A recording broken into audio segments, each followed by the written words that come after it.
Hello friends, मैं अजय शर्मा आपका guitar class में स्वागत है। तो आज लेसन नंबर 4 जिसमें मैं आपको एक्सरसाइज फर्स्ट और सेकंड कैसे प्ले होगी वो बताऊंगा।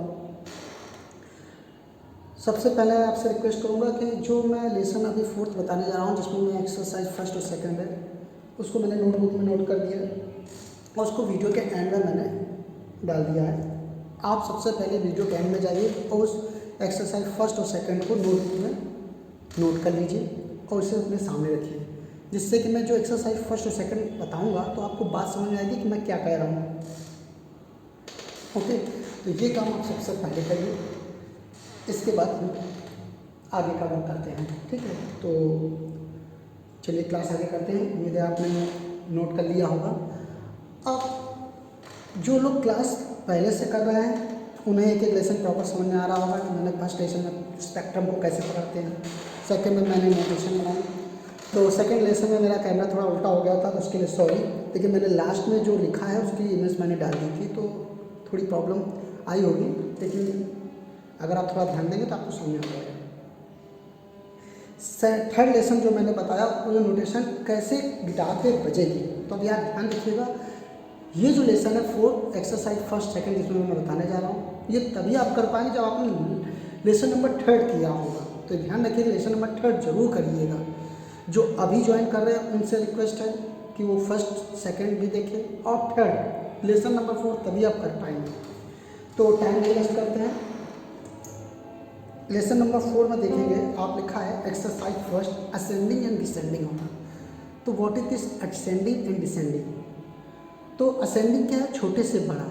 फॉर एग्जाम्पल 1 2 3 4 5 6 7 8 छोटे से बड़ा हो रहा है अंक। डिसेंडिंग बड़े से छोटा 8 7 6 5 4 3 2। ठीक है, हमने मैथ पढ़ी तो चीज़ तो जानते हैं सिंपल वे में। अब इसे म्यूजिक में इंडियन क्लासिकल में जब करते हैं तो आपने लिखा होगा अवरोह को आरोह को असेंडिंग ऑर्डर जो है उसको बोलते हैं आरोह, असेंडिंग ऑर्डर को बोलते हैं आरोह और डिसेंडिंग ऑर्डर उसको बोलते हैं अवरोह। ठीक है, तो फर्स्ट एक्सरसाइज देखिए लिखा है C D E F G A B C, descending C D A G F E D C। Okay, classical में जैसे करते हैं तो उसको बोलते हैं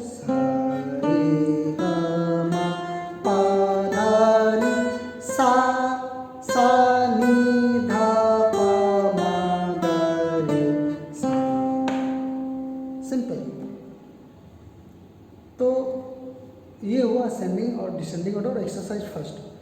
तो यहाँ एक फ्रेंड्स मैं एक बात बताना चाहूँगा कि जब ये एक्सरसाइज आप बजाइएगा तो होता क्या है, लोग यहाँ पर ध्यान देते हो यहाँ ध्यान नहीं देते, तो हम क्या करने लगते हैं,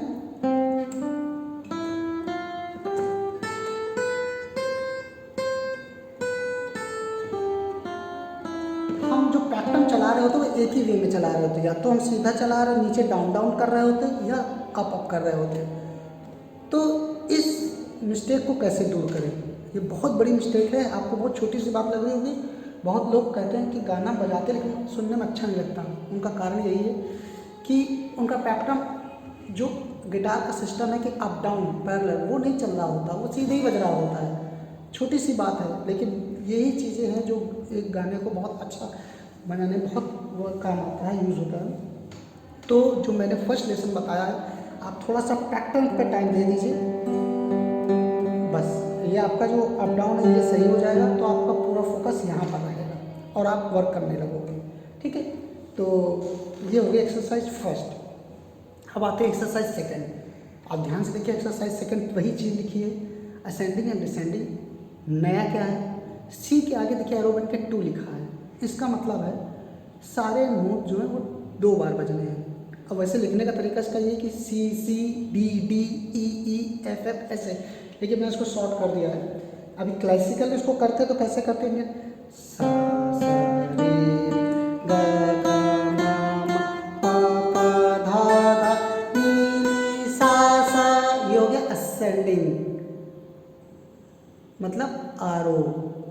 ये हाई ऑक्टेव का सा सा। अब हाई ऑक्टेव का नोट आप देखेंगे लास्ट में सी पे फर्स्ट एक्सरसाइज में भी और सेकेंड एक्सरसाइज में भी लास्ट में RO में जो लिखा RO उसमें C में ऊपर डॉट लिखा लगा है, ठीक है। तो वो है, वो जो डॉट है वो ये दिखाता है कि ये जो नोट है ये हाई ऑक्टेव का है। 3 ऑक्टेव होते हैं, लो मिडिल हाई। तो ये मैं आगे डिस्कशन करूँगा, इसका लेसन मैं बनाऊँगा, आपको बताऊँगा। अभी आप उस पर ना जाइए, अभी आप नॉर्मली पहले प्ले करना सीखिए, उंगलियों को सही फिंगर्स पड़े, सही नोट बजे। तो डिसेंडिंग सा सा नी नी धा धा, सॉरी सा सा नी नी धा पा पा मा मा गा गा रे रे सा सा। सिंपल। अब यहाँ पर भी देखिए क्या मिस्टेक होती है। अब अप डाउन तो करना सीख गए, तो होता क्या सेकंड एक्सरसाइज में क्या गलती करते, अब CC लिखा है तो क्या करते, CC फिर DD पे अप अप पर जाते हैं, फिर E पे डाउन डाउन कर दिया तो F पे अप कर दिया। तो अब वो कहेंगे कि हम अप डाउन ही तो बजा रहे हैं, आपने कहा।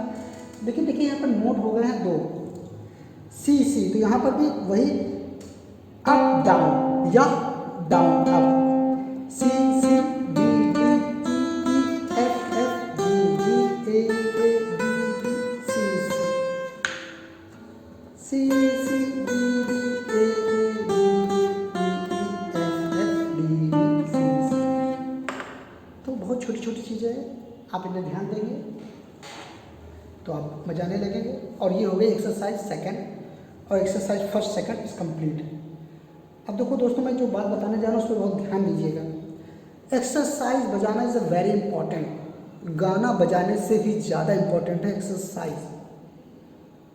आपको अच्छा गिटारिस्ट बनना है, अच्छा पियानिस्ट बनना है, कीबोर्ड अच्छा बजाना है, अच्छा तबला प्लेयर बनना है, अच्छा वोकलिस्ट गाना गाना है, कुछ भी आप जो भी चीज़ कर रहे हैं, जो भी इंस्ट्रूमेंट कर रहे हैं, उससे रिलेटेड जो एक्सरसाइज है उन्हें ज़रूर करिए। एक बात मैं बता रहा हूँ आपको, कोई शॉर्टकट नहीं होता है। आप YouTube से आप लाख गाना देख के बजा लीजिए, आप केवल गाना अपने पास भर रहा है बस, और कुछ नहीं कर रहे। गाना आप इकट्ठा कर रहे हैं, आप गाना सीख रहे हैं, आप गिटार बजाना नहीं सीख रहे हैं। ये बात ध्यान रखिएगा। अगर आपको गिटार बजाना सीखना है तो आपको प्रॉपर फिंगर्स। अब इसका यूज़ क्या है, बहुत लोग आपने सुना होगा गिटार बजाते हैं, कहते हैं मेरा गाना अच्छा नहीं बजता है, हम म्यूज़िक पार्ट नहीं बजा पाते हैं, साफ नहीं बजा पाते। क्यों नहीं बजा पाते? उन्होंने नोट्स जान लिए, फ्रेट बोर्ड में कहा क्या नोट्स हैं, कॉर्ड रट लिए, जो टाइम देना था फिंगर में, जो वज़न आना था, जो बैलेंस बनना था, फ्रेट बोर्ड पर कैसे ग्रिप में फिंगर आए, ऐसे प्रॉपर नोट दबे, पैटर्न कैसे चले, इन्होंने ध्यान ही नहीं दिया, टाइम ही नहीं दिया उस पर। जब टाइम नहीं दिया तो कैसे अच्छा आएगा।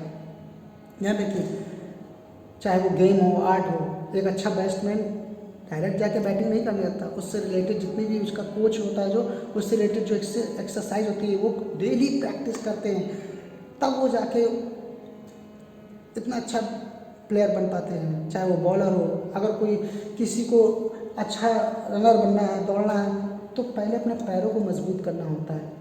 अगर वो चाहता है 30 मिनट्स में हम 2 किलोमीटर कंप्लीट कर ले, तो एक दिन में नहीं हो पाएगा ना। उससे रिलेटेड जो डाइट है, कोच उसको बताता है कि ये डाइट है, ये एक्सरसाइज करनी है, शरीर में स्टेमिना बनाना है, उस 30 मिनट्स में 2 किलोमीटर का जो रनर अप लेना है, उसके लिए शरीर में स्टेमिना, पैरों में वज़न, जो मजबूती चाहिए जिससे लड़खड़ा के गिर ना जाए, तो वो एक दिन में नहीं आता। उससे रिलेटेड एक्सरसाइज होती है, वो करनी होती है। वही चीज़ यहाँ म्यूज़िक में भी है। हम गिटार बजा रहे हैं तो हम एक्सरसाइज जैसे फर्स्ट बजा रहे हैं तो उस पर टाइम दीजिए, डेली बजाइए। मैं अभी भी आपको थर्ड और फोर्थ बता सकता हूँ, क्या कर, उससे क्या होगा, कुछ नहीं होगा। आप पहले एक्सरसाइज फर्स्ट, फिर सेकंड, टाइम दीजिए। एक दिन फर्स्ट बजाइए, फिर दूसरे सेकंड, फिर दोनों को मिस करिए, डेली बजाइए, टाइम दीजिए, 1-1 घंटा, 2-2 घंटा। मैं बताऊंगा कि प्रैक्टिस कैसे करते हैं, ये भी बताऊंगा कि अगर दिन में आपको 1 घंटा उसको प्रैक्टिस कैसे करें, ठीक है। लेकिन दोस्तों, एक्सरसाइज ज़रूर बताइए, तभी आपका बैलेंस आएगा, स्वरों में कमांड आएगा, और आप गाना कोई सा भी पीस होगा, चाहे वो नीले नीले अंबर हो या एक हसीना हो, कोई भी आपकी नज़र में जो लगता है कि बहुत टफ गाना है, इसका पीस वर्क बहुत कठिन है, जो भी है वो सब आप ही प्ले करोगे। आप YouTube में जाओगे, बहुत सारे चैनल में पीस बताया, उसको आपने देख लिया, पर वो यही बात कहते हैं कि प्रैक्टिस करिए। तो आप क्या करोगे, उस पीस को खूब प्रैक्टिस करोगे, पीस की प्रैक्टिस करना पड़ेगा, पर उस पीस को बजाने के लिए जो इससे रिलेटेड एक्सरसाइज हैं वो आपको बजानी पड़ेगी। तो जब आपकी ये बेसिक एक्सरसाइजें कंप्लीट होगी, अभी थर्ड आएगी, फोर्थ आएगी, ये सब एक्सरसाइज, बहुत सारी चीज़ें हैं जो आगे की एक्सरसाइजें हैं। जब ये सब कर लेंगे तो आपकी फिंगर में कितना वजन आ जाएगा, इतना कमांड आ जाएगा, जैसा चाहोगे वैसा बजा लोगे। ये मेरा वादा है आपसे कि आप बजा लोगे। तो उम्मीद है ये लेसन आपको समझ में आया होगा और आपको मेरी बातें समझ में आई होंगी। अगर आपको अच्छा लगा है तो कमेंट्स करके ज़रूर बताइएगा। जो चीज़ें नहीं समझ में आई है वो भी बताइएगा, मैं कोशिश करूँगा उसको एक्सप्लेन करने की। पर दोस्तों ये ध्यान रखिए, अगर आपको सच में म्यूज़िक सीख रहे हैं, चाहे वो म्यूज़िक का कोई भी इंस्ट्रूमेंट हो, उसके लिए आपको टाइम देना पड़ेगा, कोई शॉर्टकट नहीं है। मैंने आपको बहुत ईजी वे में बताने की कोशिश की, जनरल एक सिंपल वे में, साधारण लैंग्वेज में। और अगर कुछ को अच्छा ना लगा तो उसके लिए सॉरी। तो उम्मीद है आपको क्लास समझ में आई होगी। अब क्लास को लंबा नहीं करेंगे वीडियो को। धन्यवाद, थैंक यू।